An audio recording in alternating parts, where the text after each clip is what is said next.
এবার চলুন জেনে নেওয়া যাক মাউস সম্পর্কে। এটি আরেকটি ইনপুট ডিভাইস। মাউসের মাধ্যমে কম্পিউটারে আমরা বিভিন্ন তথ্য ইনপুট করে থাকি।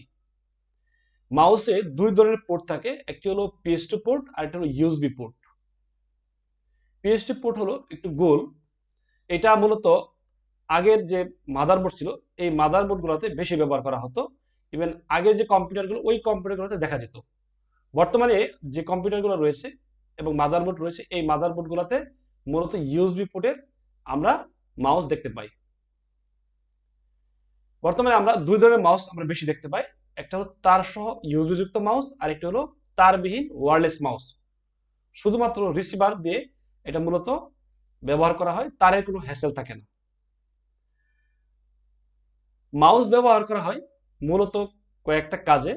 আমরা যেমন কিছু পয়েন্ট নির্দিষ্ট করতে, কোনো কিছু সিলেক্ট করতে, ক্লিক করতে, ড্র্যাগ করতে এবং উপরে নিচে একটা পেজকে উপরে নিচে ডানে বামে করার জন্য আমরা মূলত এই মাউস আমরা ব্যবহার করে থাকি।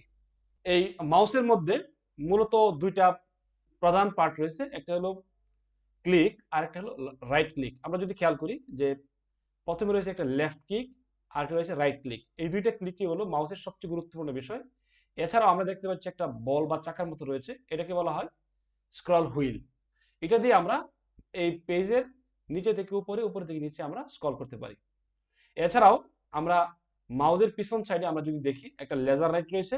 এটা মূলত কম্পিউটারের সাথে ইউএসবি বা মাউস কানেকশন দিলেই এই লাইটটি এখানে জ্বলবে।